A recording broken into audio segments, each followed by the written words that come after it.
Sometimes the strongest warriors carry the deepest scars. Not just the ones you can see carve into their skin, but the invisible wounds that cut through their souls. When Sarah Martinez walked into that Marine recruitment center with burn scars covering 40% of her body, she wasn't looking for sympathy. She was looking for a chance to prove that courage isn't about having perfect skin. It's about having an unbreakable spirit. What happened next would teach a room full of Marines that sometimes the people who look the most broken are actually the strongest among us. And when three unexpected defenders stepped forward, they would remind everyone that true brotherhood transcends service branches, appearances, and assumptions. This is the story of how laughter turned to respect, how judgment became admiration, and how scars became symbols of strength instead of shame. Sarah Martinez stood outside the Marine Corps recruitment office, her heart pounding against her ribs like a caged bird desperate for freedom. The morning sun cast long shadows across the parking lot, and she could see her reflection in the glass doors. A 22-year-old woman whose left side told a story of survival that most people couldn't bear to look at directly. The burn scars stretched from her temple down to her collarbone, creating a patchwork of healed skin that had taken 3 years and 17 surgeries to reconstruct. Her left arm bore similar marks, the result of a house fire that had claimed her younger brother's life and left her fighting for her own. The doctors had called her recovery miraculous. Her physical therapist had called her determination legendary. But Sarah knew the truth. She wasn't a miracle or a legend. She was just someone who refused to let tragedy define her future. The automatic doors whooshed open as she approached, and the cool air conditioning hit her face like a wave. Inside, the recruitment office buzzed with activity. Young men and women filled out paperwork, their faces bright with dreams of honor, courage, and commitment. Behind the desk sat Staff Sergeant Rodriguez, a man whose presence commanded attention without saying a word. His uniform was pressed to perfection, his posture straight as an arrow, and his eyes held the kind of intensity that Sarah recognized in herself. "Can I help you, miss?" Rodriguez asked, his voice professional but kind. Sarah approached the counter, her chin lifted high despite the knot of anxiety in her stomach. "I want to enlist." The words hung in the air like a challenge. Rodriguez's eyes took in her scars with a trained assessment of someone who had seen his share of wounded warriors. But these weren't battle scars. These were civilian trauma marks, and Sarah knew the questions that would follow. "Have a seat," Rodriguez said, gesturing to a chair beside his desk. "Let's talk." As Sarah settled into the chair, she noticed other potential recruits stealing glances at her. Some looked away quickly when she caught them staring. Others whispered to their friends behind cupped hands. She had grown accustomed to the stares over the past 3 years, but it still stung every time. What hurt more was the assumption she saw in their eyes, that someone who looked like her couldn't possibly belong in the Marines. Rodriguez pulled out a stack of papers and a pen. "Tell me about yourself, miss." "Martinez. Sarah Martinez." She straightened her shoulders. "I'm 22 years old. I have a bachelor's degree in emergency management from Arizona State University, and I can run a 6-minute mile." Rodriguez raised an eyebrow. 6 minutes? That's impressive. What's your motivation for joining the Marines? Sarah had rehearsed this answer 100 times, but sitting there under the fluorescent lights with a dozen strangers listening, the prepared words felt inadequate. Instead, she found herself telling the truth. 3 years ago, my little brother Daniel and I were trapped in a house fire. The ceiling collapsed, pinning him under burning debris. I spent 47 minutes in that inferno, trying to free him while the fire ate through my skin. Her voice remained steady, though her hands trembled slightly. I couldn't save him, but in those 47 minutes, I learned what it means to fight when everything in your body is screaming at you to give up. I learned that courage isn't about being unafraid. It's about being terrified and doing what needs to be done anyway. The room had grown quiet around them. Rodriguez leaned forward, his expression serious. "I'm sorry for your loss. That kind of trauma, it changes people." "It changed me," Sarah agreed. "It showed me that I'm stronger than I ever knew. It showed me that when people need help, someone has to be willing to run toward the danger instead of away from it. I want to be that someone. I want to serve my country and protect people who can't protect themselves." Rodriguez nodded slowly, but Sarah could see the concern in his eyes. Not about her motivation or her qualifications, but about the challenges she would face. The Marine Corps was not known for its tolerance of anything that made someone stand out, and her scars would make her a target for harassment and discrimination. The physical requirements are demanding, Rodriguez said carefully, and the training environment can be challenging for someone with visible differences. Are you saying I can't handle it because of how I look? Sarah's voice carried an edge of steel that made Rodriguez sit back slightly. No, I'm saying that some people might make assumptions about you that could affect your experience. The Marines value strength and resilience, but not everyone has moved past judging books by their covers. Before Sarah could respond, a group of young men approached the counter. They were clearly together, probably friends from high school looking to enlist as a group. The leader, a tall blonde kid with the kind of confident swagger that came from being the star quarterback, looked Sarah up and down with obvious disdain. "Excuse me, Sergeant," the blonde kid said, deliberately ignoring Sarah. "We're here to sign up for the real Marines, not whatever." He gestured vaguely in Sarah's direction. "This is..." Rodriguez's face hardened. "Show some respect, recruit. This young lady is here for the same reason you are." The kid laughed, and his friends joined in. "Come on, Sarge. Look at her. She looks like she already went through a war and lost. How's she going to handle Paris Island when she can't even handle a house fire?" The words hit Sarah like physical blows. She felt her face flush with anger and humiliation, but she forced herself to remain seated. Getting into a fight wouldn't prove anything except that she couldn't control her temper. "That's enough," Rodriguez snapped, standing up from his chair. "You need to apologize right now, or you can find another recruiter." "Apologize for what?" "For telling the truth." The blonde kid's voice rose, drawing more attention from around the office. "The Marines don't need damaged goods. We need warriors, not charity cases." Sarah felt every eye in the room on her. Some faces showed sympathy, others curiosity, and a few reflected the same cruel amusement as the blonde kid and his friends. This was exactly what she had feared, being seen as weak, as broken, as someone who needed protection instead of someone who could provide it.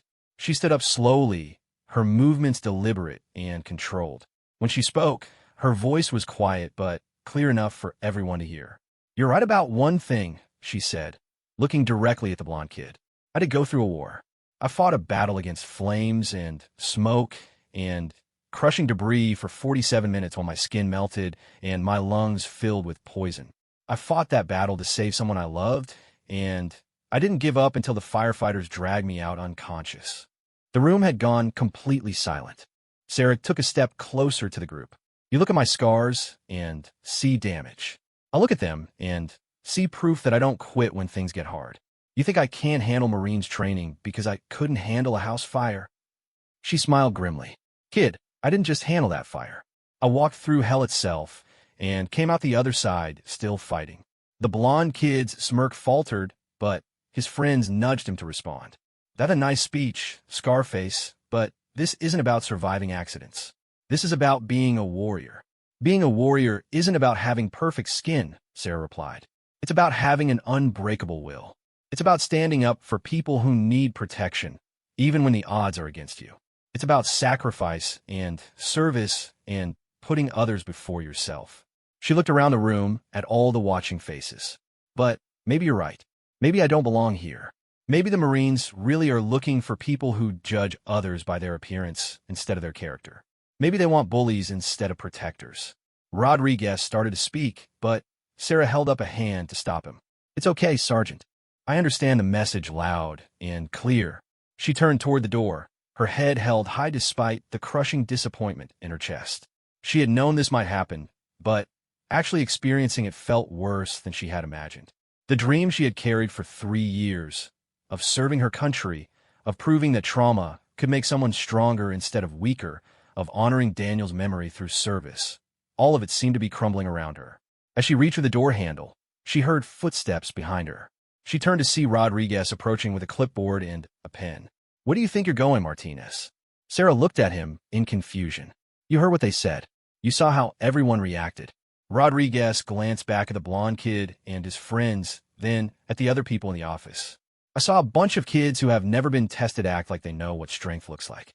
I also saw someone who has been through hell and came out the other side with her integrity intact." He handed her the clipboard. "The United States Marines don't judge people by their scars.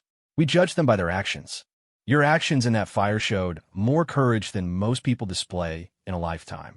Your actions just now showed the kind of character we need in our Corps. Sarah stared at the enlistment papers, hardly daring to believe what was happening. But what about them? She nodded toward the group of young men, who were watching with obvious displeasure. Rodriguez shrugged. They can enlist if they meet the standards and pass the screening. But they've already shown me that they don't understand what the Marines are really about. You do. As Sarah began filling out the paperwork, she could feel the tension in the room. The blonde kid and his friends were whispering angrily among themselves, clearly unhappy with how things had developed. Other potential recruits watched with varying expressions of curiosity, respect, and uncertainty. "This is ridiculous," the blonde kid said loudly enough for everyone to hear. "She's going to get people killed with her sob story about being a victim. The Marines don't need broken toys."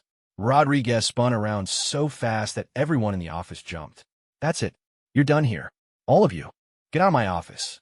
You can't kick us out for telling the truth," one of the other boys protested. "I can and I am. The Marines don't want your kind of truth. We want honor, courage, and commitment. You've shown none of those things today." The boys reluctantly headed for the door, but the blonde kid couldn't resist one last shot. "Have fun with your freak show, Sergeant. Don't come crying to us when she cracks under pressure." As the door closed behind them, Sarah felt a mixture of relief and sadness. She was grateful for Rodriguez's support, but she knew this wouldn't be the last time she faced this kind of prejudice. The road ahead would be filled with people who saw her scars before they saw her strength. "Don't let them get to you," Rodriguez said softly. "Paris Island is going to test you in ways you can't imagine. But if you can handle what you've already been through, you can handle anything the Corps throws at you." Sarah nodded, focusing on the paperwork in front of her. Each signature felt like a step toward redemption, toward proving that Daniel's death hadn't been in vain, toward showing the world that courage comes in many forms. As she worked, she didn't notice the three men who had entered the office quietly and were now standing near the back wall, watching everything with keen interest. They wore civilian clothes, but something in their bearings suggested military experience. Something in their expressions suggested they had been listening to the confrontation with the blonde recruits. And something in their eyes suggested that they had very strong opinions about what they had just witnessed. 2 weeks had passed since Sarah's encounter at the recruitment office, and she was deep into her pre-enlistment preparation routine. Every morning began at 5 a.m. with a 3-mile run through the desert trails near her apartment in Phoenix. The Arizona heat was brutal, even in the early hours, but she welcomed the challenge. Sweat stung the sensitive skin around her scars, but she pushed through the discomfort. Pain was temporary. Regret lasted forever.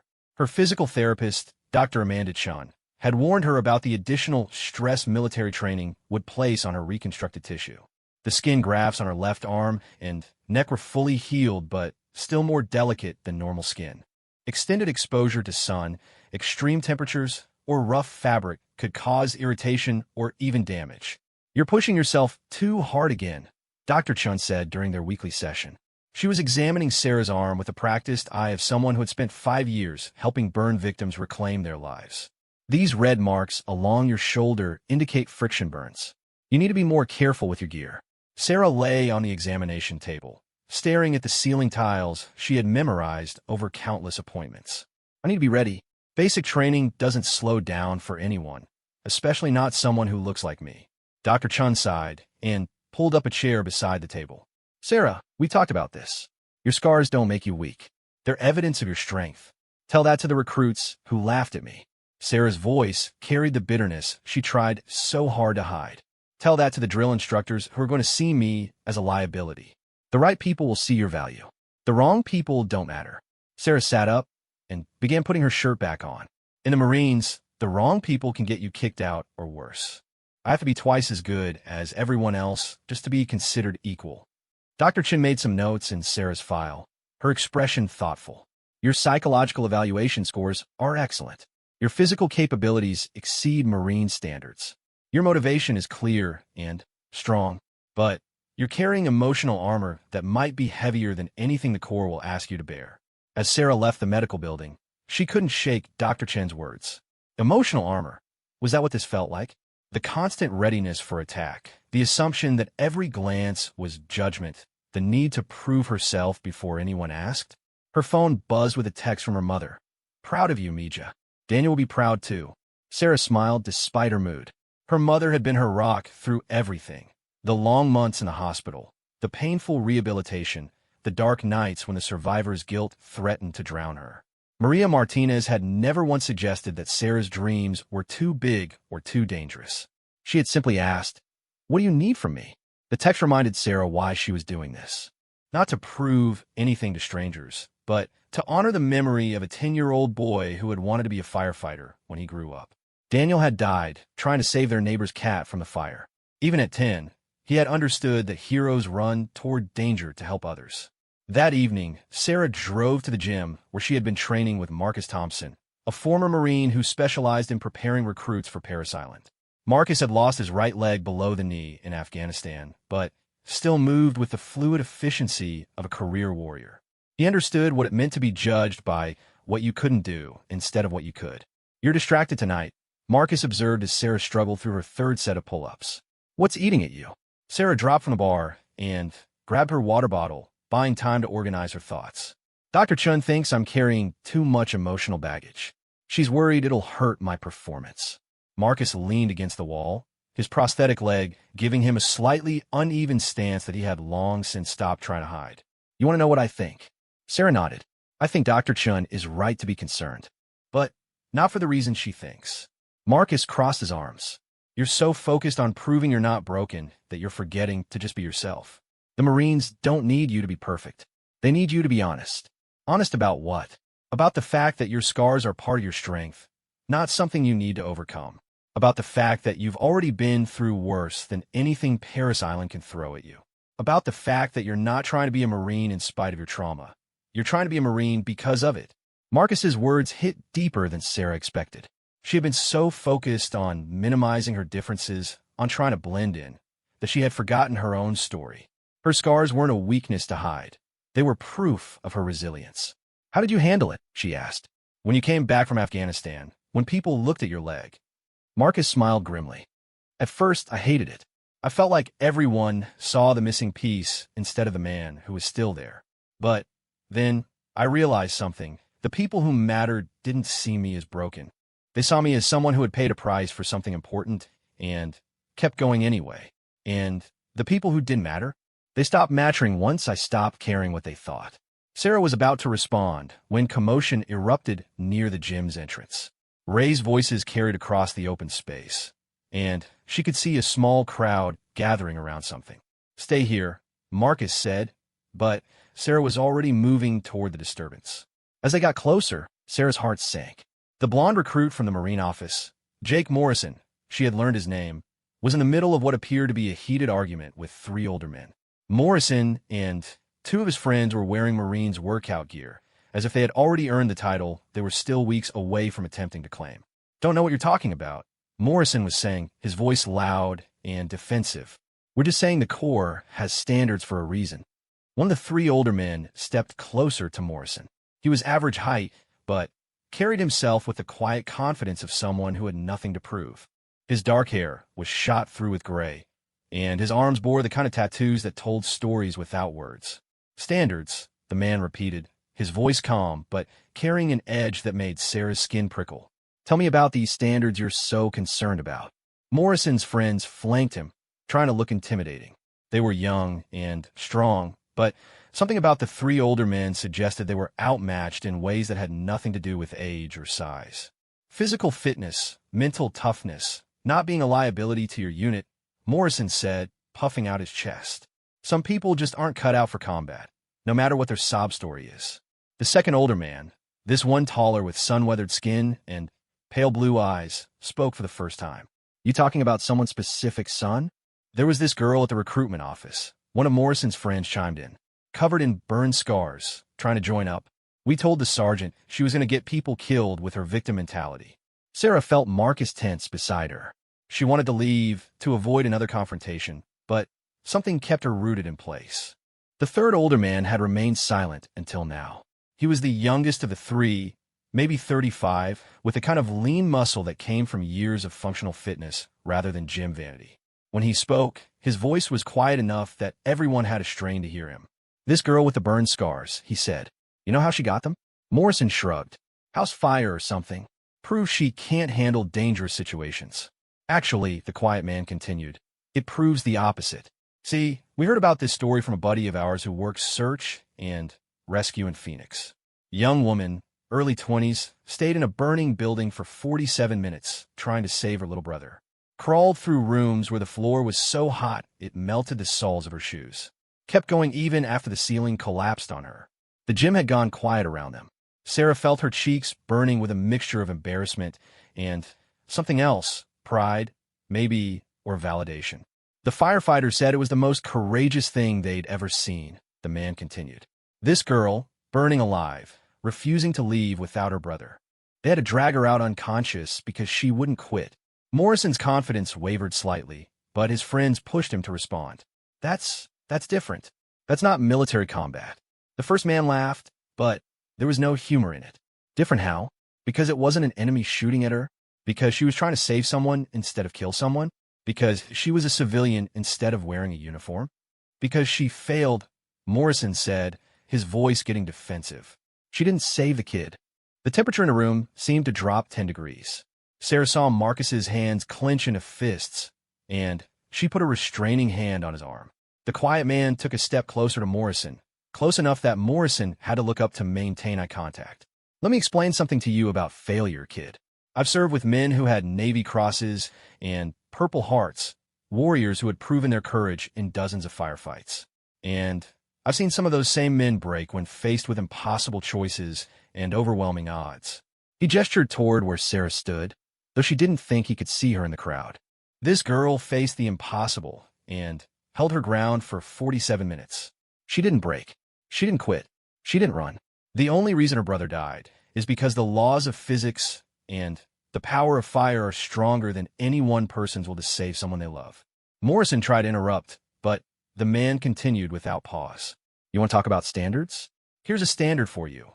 When everything goes to hell and people are dying around you, do you run toward the danger or away from it?" This girl has already answered that question.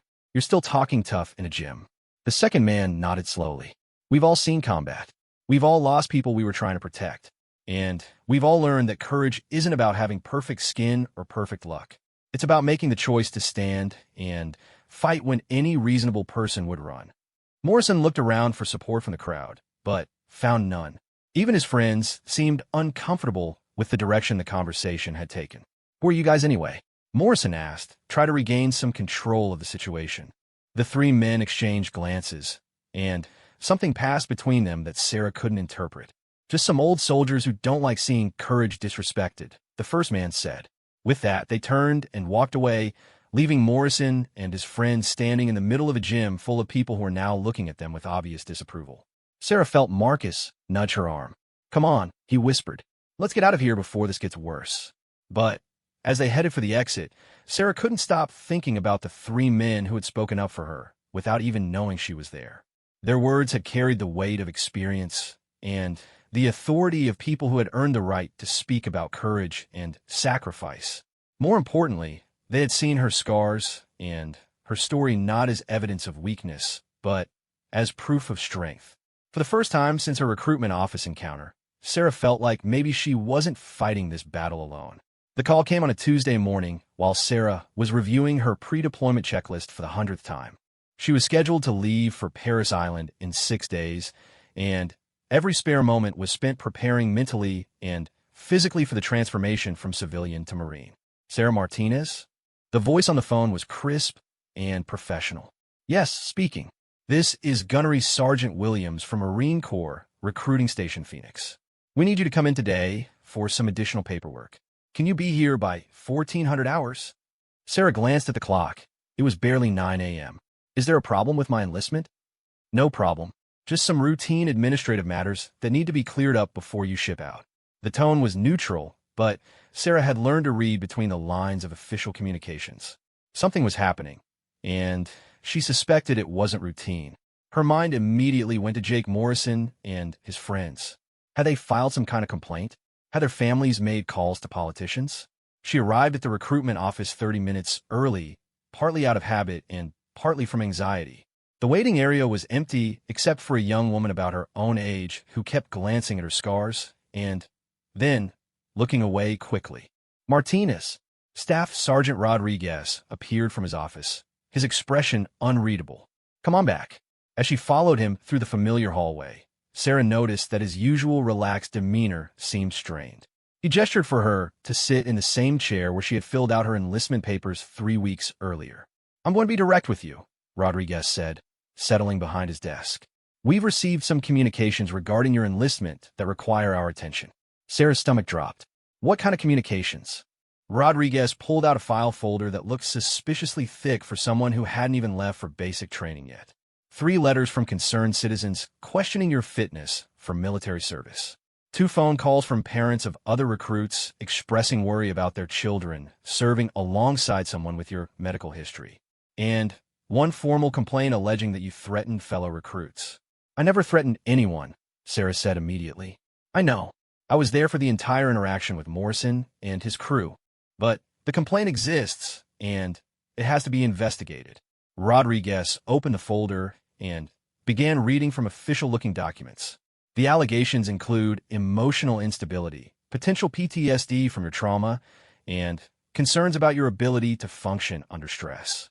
There are also questions about whether your scarring might impact unit cohesion. Each word felt like a physical blow. Sarah had known this was possible, but hearing it laid out in bureaucratic language made it feel more real and more threatening. "What does this mean for my enlistment? Officially, it means we have to conduct a medical and psychological reevaluation. Unofficially," Rodriguez leaned back in his chair and studied her face, "it means some people are trying to torpedo your military career before it starts." Sarah felt the familiar burn of anger in her chest, but she forced herself to stay calm. Losing her temper now would only confirm their suspicions about her emotional stability. How long will the reevaluation take? Could be weeks, could be months. And even if you pass with flying colors, your ship date will have to be postponed. Rodriguez's expression softened slightly. "I am sorry, Martinez. This isn't how the Corps is supposed to work." Before Sarah could respond, there was a commotion in the outer office, raised voices, and the sound of multiple people entering the building. Rodriguez frowned and moved toward his office door. "Stay here," he said, but Sarah could hear enough of the conversation to make out what was happening. "Want to speak to whoever's in charge of the Martinez enlistment?" a voice was saying. It sounded familiar, but Sarah couldn't place it. "I'm sorry, but that's confidential information," came the reply from the receptionist. "Ma'am, with all due respect, we're not asking for confidential information. We're here to provide character references for a potential Marine who we believe is being treated unfairly." Rodriguez stepped out of his office, and Sarah followed despite his instructions to stay put. Standing in the waiting area were the 3 men from the gym, but they looked different now. More formal, more official, and somehow more intimidating than they had been in workout clothes. The first man, the one with graying hair and meaningful tattoos, stepped forward when he saw Rodriguez. "Gunnery Sergeant Williams?" he asked, reading Rodriguez's name tape. "Rodriguez," the staff sergeant corrected. "Can I help you, gentlemen?" "I'm Master Chief Petty Officer James Peterson, United States Navy SEALs, retired." He gestured to his companions. "This is Senior Chief Marcus Wright and Chief Petty Officer David Kim, also retired SEALs. We're here regarding Sarah Martinez." Sarah felt her knees go weak. Navy SEALs. The 3 men who had defended her were Navy SEALs, the most elite warriors in the American military. No wonder Morrison had looked so uncomfortable during their confrontation. Rodriguez straightened noticeably. Even Marines respected SEALs. "What's your interest in Miss Martinez?" Master Chief Peterson stepped aside so that Sarah was visible. "We witnessed Miss Martinez being harassed by potential recruits a few weeks ago. We also witnessed her response to that harassment. We'd like to provide character testimony if there are any questions about her fitness for service." "I'm not sure that's," Rodriguez began. "Additionally," Senior Chief Wright interrupted, "we've made some inquiries about the source of the complaints against Miss Martinez. Seems like they all trace back to the same individual who was disrespectful to her in your office." Chief Kim spoke for the first time since entering the building. "Jake Morrison, son of State Senator Morrison. Turns out the senator has been making phone calls on his boy's behalf, trying to clear his path to enlistment by removing what he sees as obstacles." Rodriguez's expression darkened. That's a serious allegation. It's a serious situation, Master Chief Peterson replied. A young woman who has already demonstrated extraordinary courage and resilience is being attacked by people who mistake privilege for patriotism. Sarah found her voice. You don't have to do this. I can handle my own problems. Peterson turned to look at her directly. Miss Martinez, may I ask you something? She nodded. When you were in that burning building, fighting to save your brother, did you think you were handling your own problems? Yes. It was my responsibility. And if someone had been there to help you, if firefighters had arrived sooner, if neighbors had broken down the door faster, would you have turned down their help? Sarah considered the question. No, of course not. Then, why would you turn down help now? Peterson's voice was gentle but firm. You've already proven you don't need anyone to fight your battles for you. But that doesn't mean you have to face every challenge alone. Senior Chief, Wright stepped forward. We spent our careers serving alongside warriors who came from every background imaginable. Some of the toughest people we've ever known carried scars. Physical, emotional, or both. Scars don't make you weak. They make you experienced. Rodriguez looked back and forth between the SEALs and Sarah, clearly trying to process what was happening. Gentlemen, I appreciate your concern, but military recruitment procedures are designed to identify people with the character and capability to serve their country effectively, Chief Kim finished. We're here to attest that Miss Martinez possesses both in abundance. Master Chief Peterson reached into a leather portfolio and pulled out several official-looking documents. These are letters of recommendation from our former commanding officers from search and rescue personnel who responded to Miss Martinez's incident and from medical professionals who treated her. He handed the papers to Rodriguez. We've also taken the liberty of documenting the harassment campaign being conducted against her, including phone records showing calls between Senator Morrison's office and various Marine Corps personnel. Rodriguez scanned the documents, his eyebrows rising with each page. How did you obtain phone records? Peterson smiled grimly. Let's just say that when you spend 20 years in special operations, you develop certain resources for investigating threats to American security. You consider this a threat to security? I consider any attempt to corrupt military recruitment based on politics or prejudice to be a threat to the integrity of our armed forces, Wright replied. If we let bullies and their influential parents dictate who can and cannot serve, we're not building a military based on merit anymore. Sarah watched this exchange with a mixture of amazement and gratitude. These men, these legendary warriors, were putting their own reputations on the line to defend her. They barely knew her, had no obligation to help her, yet here they were treating her cause as if it were their own. Rodriguez set the documents on the reception desk and looked at Sarah. Miss Martinez, in light of this new information, I'm going to recommend that your original enlistment timeline be reinstated. The complaints against you appear to be without merit and potentially motivated by factors that have no bearing on your qualifications. Thank you, Sergeant, Sarah managed to say. Don't thank me yet, Rodriguez replied. You still have to make it through Paris Island. And after this controversy, you can bet there will be people watching to see if you prove them right or wrong about your capabilities. Master Chief Peterson extended his hand to Sarah. You're going to do fine, Marine. Just remember, courage isn't about being fearless. It's about being afraid and doing the right thing anyway. You've already proven you know how to do that. As the three SEALs prepared to leave, Senior Chief Wright paused at the door. Miss Martinez, if you're ever in San Diego after you complete your training, look us up. We run a program helping veterans transition to civilian careers. But more than that, we'd be honored to buy a drink for a fellow warrior. After they left, Sarah stood in the recruitment office feeling like her entire world had shifted. In the space of an hour, she had gone from having her dreams threatened to having them defended by three of the most respected warriors in the American military. Rodriguez handed her a new set of orders. Your ship date is back to the original schedule. 6 days from now, you'll be on a bus to Paris Island. Sarah looked at the papers, then at Rodriguez. Why do they do that? They don't even know me. Rodriguez smiled, the first genuine smile she had seen from him since this ordeal began. They do know you. They know exactly who you are because they recognize something in you that Morrison and his kind will never understand. What's that? The warrior spirit. The willingness to sacrifice for others. The refusal to quit when things get hard. Rodriguez stood and extended his hand. Welcome to the Marines, Martinez. Something tells me you're going to fit right in. As Sarah walked out of the recruitment office with her orders in hand, she felt different somehow. Not because the external challenges had disappeared. She knew Paris Island would test her in ways she couldn't imagine, but because she finally understood that she wasn't alone in this fight. The three SEALs had shown her something important. True warriors recognize and support each other, regardless of branch of service, gender, or appearance. They had seen her scars not as weaknesses to exploit, but as evidence of battles already won. For the first time since deciding to enlist, Sarah felt like she was truly ready to become a Marine. The bus rolled through the South Carolina darkness toward Paris Island, carrying 43 potential Marines who would either transform into warriors or wash out trying. Sarah stared out the window at the passing landscape, her reflection ghost-like in the glass.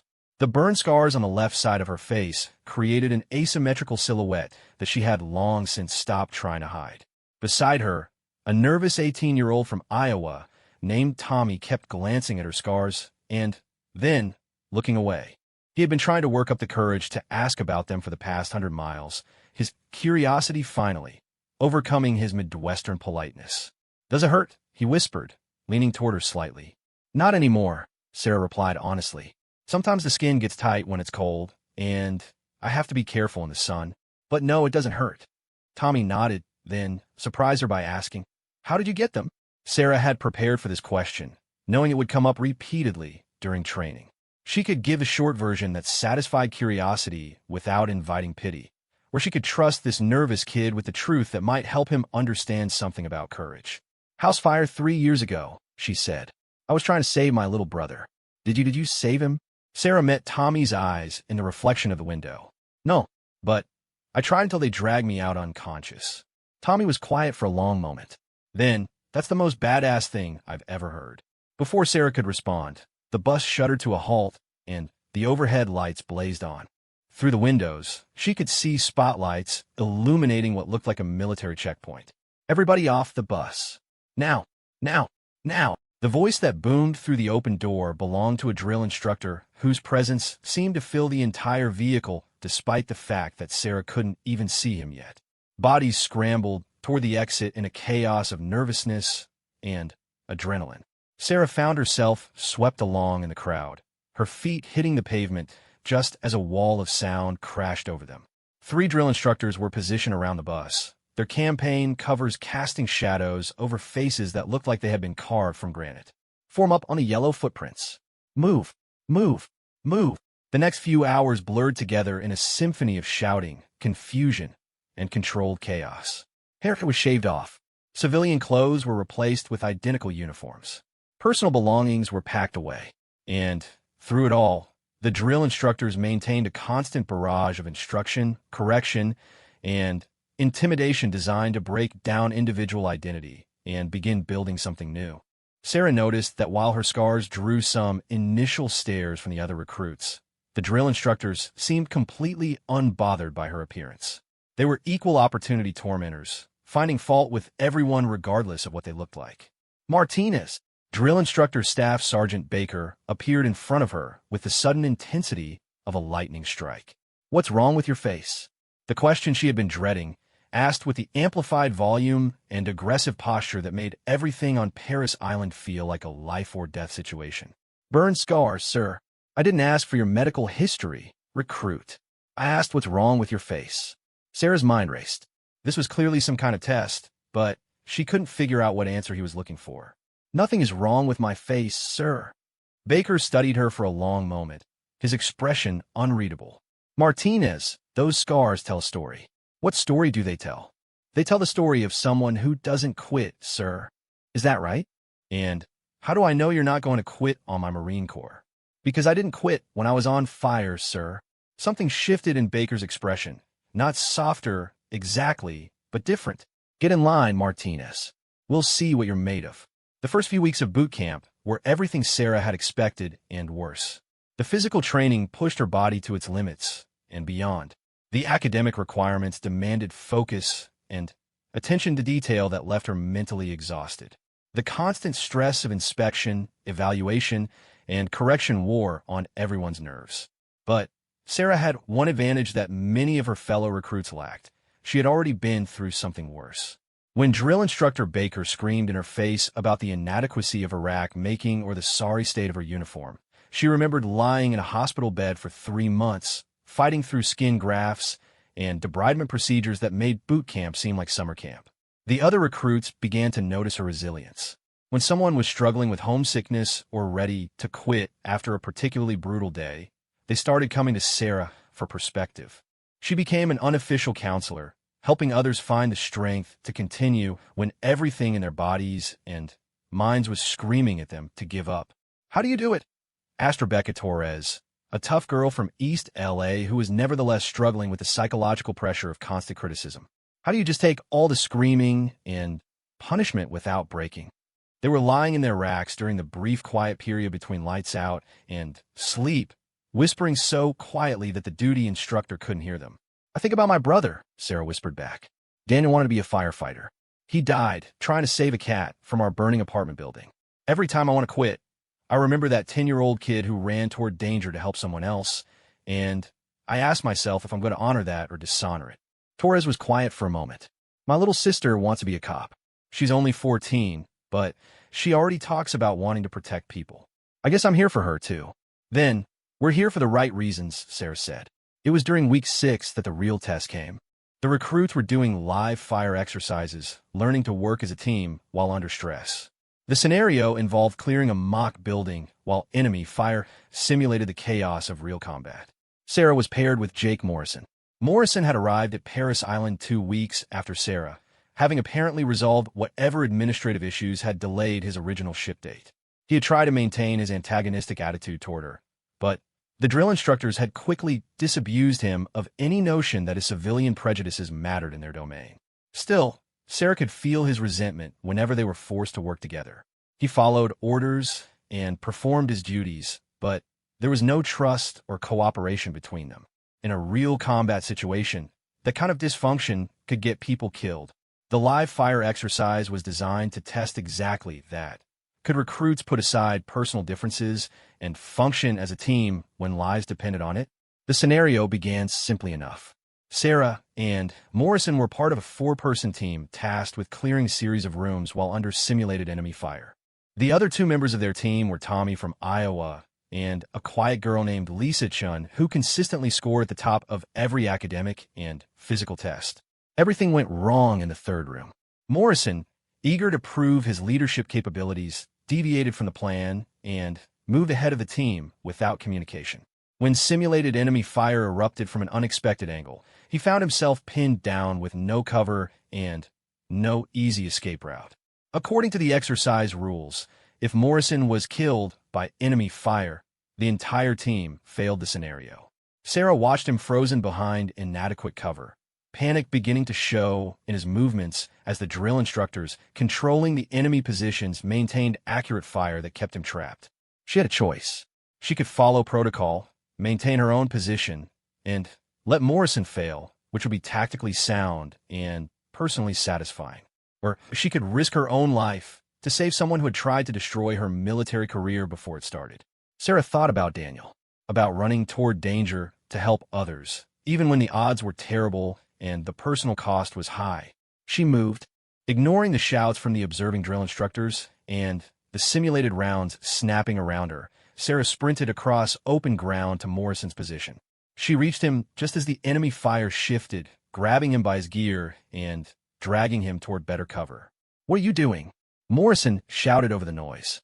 "Saving your stupid life," Sarah shouted back. They made it to cover with seconds to spare. Morrison stared at her, his face flushed with adrenaline and something that might have been shame. "Why?" he asked, his voice barely audible. "Because that's what Marines do," Sarah replied. "We don't leave people behind, even when they don't deserve to be saved."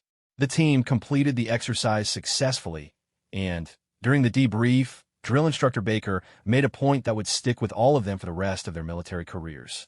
"Martinez," he bellowed, "explain your tactical decision to expose yourself to enemy fire." Sarah stood at attention. "The mission required all team members to survive, sir. Recruit Morrison was in danger of being eliminated. I assessed that I could reach his position and extract him without compromising the overall objective. And if you had been wrong, if you had been eliminated during your rescue attempt, Then, the mission would have failed, sir. But letting recruit Morrison be eliminated would also have resulted in mission failure. I chose the option that gave US the best chance of success. Baker nodded slowly. That's exactly right, Martinez. In combat, sometimes you have to risk everything to save your brothers and sisters. The court doesn't care about your personal feelings toward the person next to you. We care about your commitment to the mission and your team. He turned to address the entire group. Recruits, you just witnessed something important. Martinez demonstrated that being a Marine isn't about being the strongest or the fastest or the best looking. It's about making the hard choices when everything is on the line. That night, Morrison approached Sarah during their brief free time before lights out.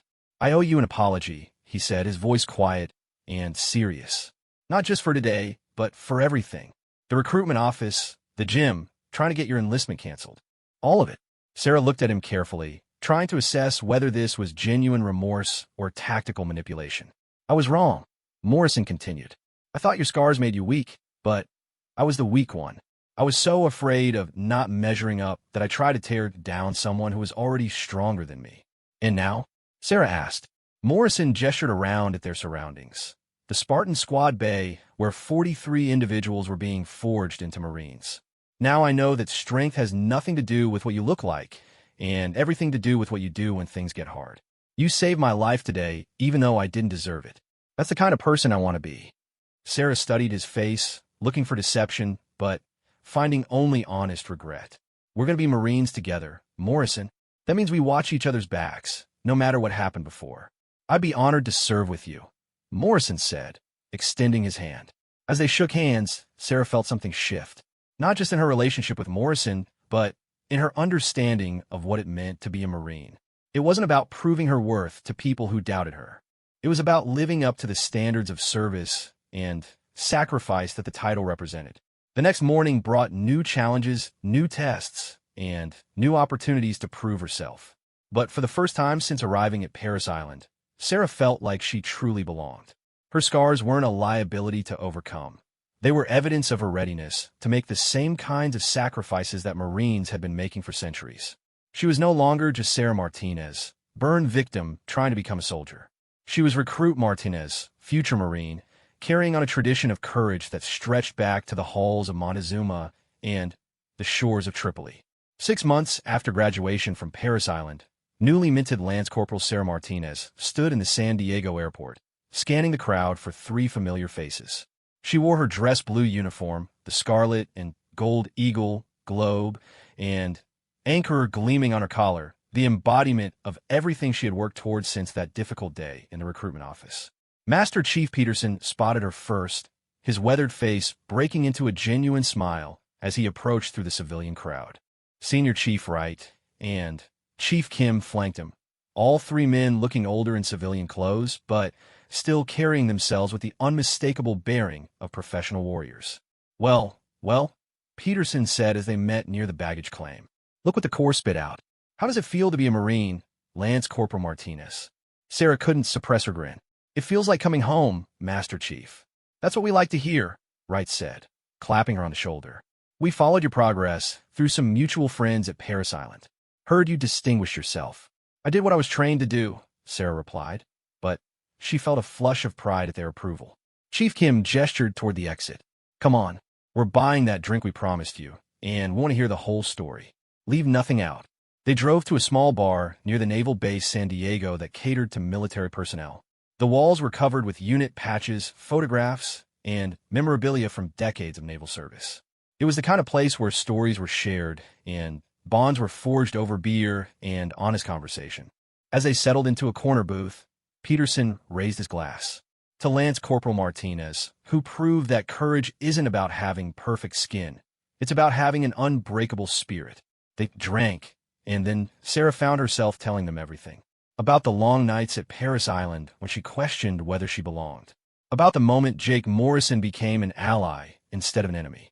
About earning the respect of drill instructors who cared nothing for her civilian trauma and everything for her willingness to serve. The funniest part, Sarah said, warming to her story, was when drill instructor Baker started using me as an example during lessons on military bearing and resilience. He'd point to my scars and tell the other recruits that Marines don't complain about minor discomfort when some of their brothers and sisters have already walked through fire. Wright nodded approvingly. Good. The best ones understand that diversity of experience makes the Corps stronger, not weaker. Speaking of which, Peterson said, his expression becoming more serious. We have something to tell you about your friend Morrison. Sarah tensed slightly. She and Jake had graduated together and been assigned to different units, but they had maintained a friendship based on mutual respect and shared experience. He's fine, Kim said quickly, seeing her concern. But his father, Senator Morrison, tried one more time to cause trouble for you. What kind of trouble? Peterson pulled out his phone and showed her a news article dated 3 weeks earlier. The headline read, Senator questions military recruitment standards after son's training experience. Sarah scanned the article with growing dismay. Senator Morrison had given an interview criticizing what he called lowered standards in military recruitment, specifically citing the inclusion of individuals with significant medical issues that might impact unit effectiveness. He never mentioned you by name, Wright said, but anyone who knew the story could connect the dots. Sarah set the phone down, feeling a familiar burn of anger and humiliation. So it never ends. Even after proving myself at Paris Island, even after earning the title, there will always be people who see my scars before they see my service. Actually, Peterson said with a slight smile, this story has a better ending than you might expect. He pulled out another phone. Apparently, all 3 SEALs were technologically equipped for this conversation and showed her a video that had been posted on YouTube 3 days after the senator's interview. The video showed Jake Morrison in his dress blue uniform, standing behind a podium at what appeared to be a press conference. The description indicated it was filmed at a VFW hall in his hometown. Sarah pressed play and heard Jake's voice, clear and strong. My name is Lance Corporal Jake Morrison, United States Marine Corps. 3 days ago, my father, Senator Morrison, gave an interview questioning the recruitment standards of our military. I'm here today to set the record straight about someone he was referring to without naming. Sarah's breath caught as Jake continued. During my training at Paris Island, I served alongside a Marine who saved my life during a live fire exercise. This Marine put herself at risk to extract me from a dangerous position when my own poor decisions had left me exposed to enemy fire. According to the exercise rules, if I had been eliminated, our entire team would have failed. She chose to risk her own safety rather than let a teammate fail. Jake paused, looking directly into the camera. This same Marine carries burn scars from a civilian incident where she spent 47 minutes in a burning building trying to save her younger brother. She nearly died in that attempt, but she never gave up. Those scars aren't evidence of weakness or medical issues that impact unit effectiveness. They're proof of the exact qualities the Marine Corps values most: courage, commitment, and the willingness to sacrifice for others. Sarah felt tears building in her eyes as Jake's recorded voice continued. I was wrong about this Marine when I first met her. I made judgments based on her appearance instead of her character. It took months of serving alongside her to understand what she really represents. She embodies everything that's best about the Corps: honor, courage, and commitment. The fact that she looks different from some people's idea of what a warrior should look like only makes her service more meaningful. Jake looked directly into the camera again. To anyone questioning whether people with scars or medical histories should be allowed to serve, I would rather serve alongside one Marine who has already proven her courage under fire than 100 people who only look the part. Semper Fi. The video ended, and Sarah realized she was crying. Not from sadness or anger, but from an overwhelming sense of validation and belonging. The video has over 2 million views, Peterson said quietly. The comment section is full of veterans and active duty personnel sharing their own stories about serving alongside people who didn't fit traditional expectations, but exemplified military values. Senator Morrison issued a statement 2 days later, Wright added, clarifying that his comments weren't directed at any specific individual and expressing his support for all qualified service members regardless of background. Sarah wiped her eyes and looked at the 3 men who had become her unexpected champions. Why are you showing me this? Because, Peterson said, we want you to understand something important. The people who matter, the ones who have actually served, who understand what it takes to be a warrior, they see you clearly. The noise from ignorant politicians and prejudiced civilians is just that, noise. Kim leaned forward. More importantly, we have a proposition for you. What kind of proposition? We run a nonprofit organization, Wright explained. We work with veterans who are struggling with transitions to civilian life, with active duty personnel who are dealing with trauma or discrimination, and with young people who want to serve but face barriers or doubts. We want you to be part of it, Peterson said. When you finish your active duty commitment, or even while you're still serving, we want you to help us share your story and mentor others who might be facing similar challenges. Sarah considered this. What would that involve? Speaking at recruitment events, mentoring young people who are considering military service but worry about being accepted, working with burn survivors who are struggling with self-image and confidence, Kim explained. Basically, being visible is proof that service comes in many forms. You mean being a poster child for disabled veterans? Sarah asked, an edge of skepticism in her voice. No, Peterson said firmly. We mean being an example of what all veterans should aspire to. Someone who serves with distinction, overcomes challenges with grace, and uses their experience to lift up others. Wright nodded. Your scars tell a story of sacrifice and survival. Your service tells a story of dedication and achievement.